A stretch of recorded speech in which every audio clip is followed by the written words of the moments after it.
Hey everybody, it's Coaster Crazy 10. Welcome back to another video. Today I'd like to do a sort of video response to my good friend Rusty, relewis2011's top 5 bands video. He did that and I thought that was a really cool idea. I think I've done something like this in the past, but I figured I would do it again. It's a good idea to talk about music and stuff, and I feel like I can offer a little bit of a different take on this, because I do listen to different music than a lot of other people that I know, and from the videos that I've seen I have pretty different tastes, so I figured I'd just go ahead and do this, and I'll post this as a video response to Rusty's video. One thing to note is I actually don't have most of the albums from these bands with me. I've either lent them out or I've left them at home.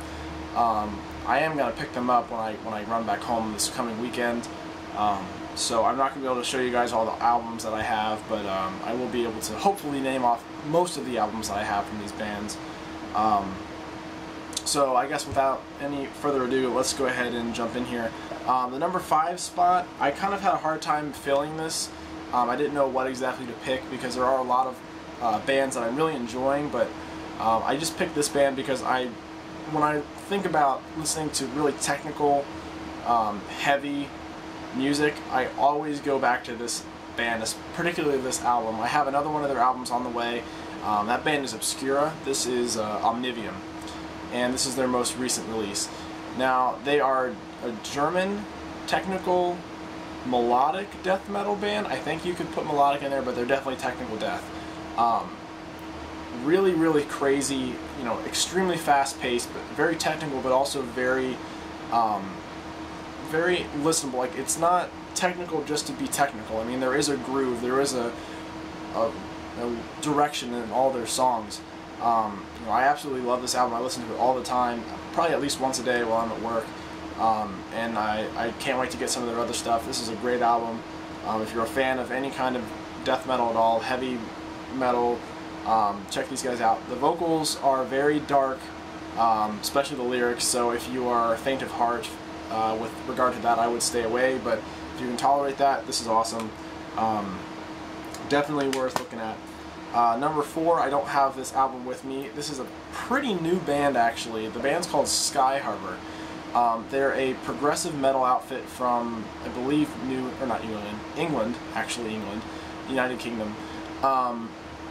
And they are they're an instrumental band, but they have guest lyricists or vocalists. And their recent album is called Illusion and Chaos, and they had Daniel Tompkins from Tesseract, ex-Tesseract, doing the vocals for most of this album. And I have to say that his performance is the best performance I've ever heard from him. I mean, absolutely mind-blowing, breathtaking, all at the same time.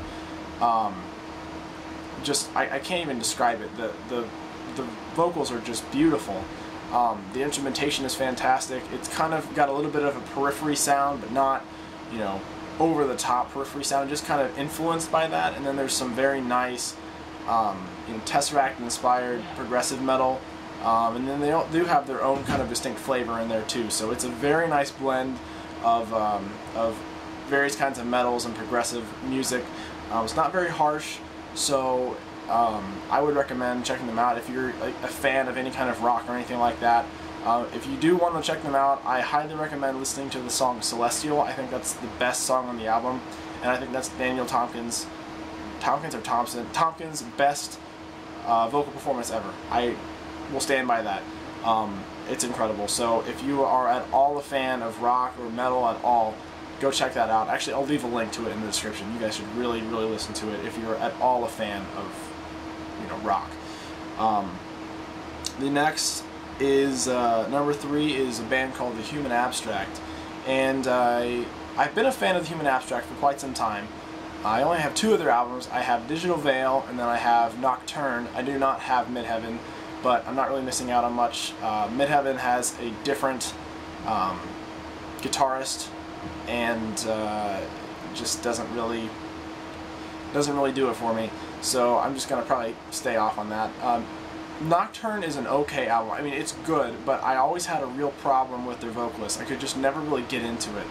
But their latest album, Digital Veil, they got a new vocalist called Travis Richter, by the name of Travis Richter, and supposedly he might be rejoining the band, which would be fantastic. And their most recent album, Digital Veil, is unbelievable. I think it was the best album that came out in the year 2011. You know, people are going to argue with me like, oh, there's only a couple good songs, but you know, I firmly believe that one of the songs on that album, it's called Antebellum, is arguably the best progressive metal song ever written. It just paced absolutely perfectly. The instrumentation is just mind-blowing, but it's reserved at the same time.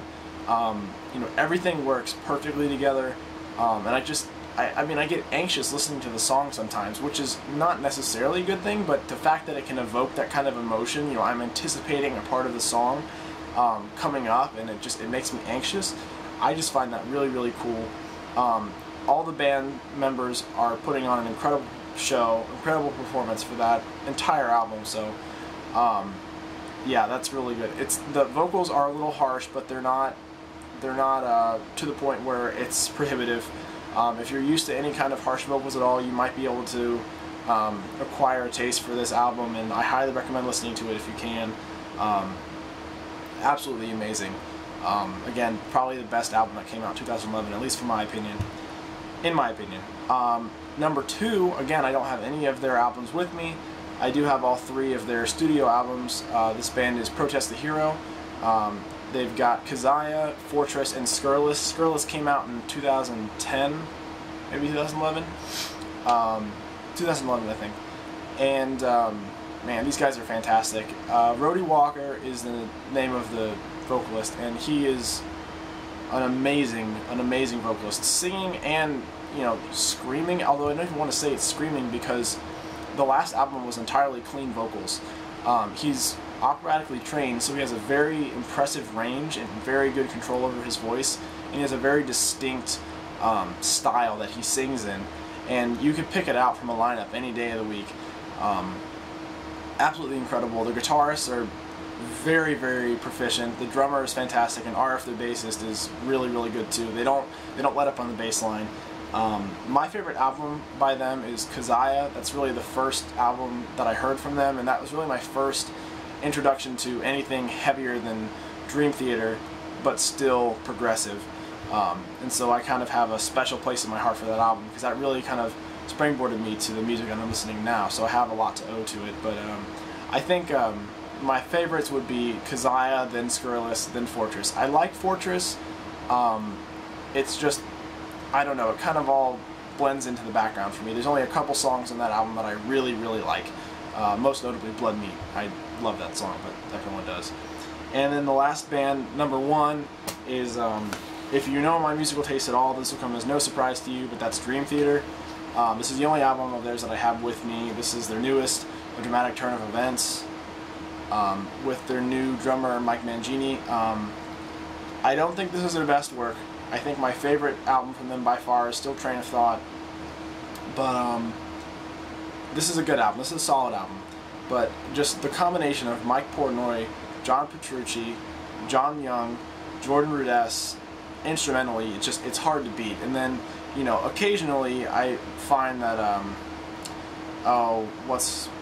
whatever their vocalist name is, I'm not really a fan.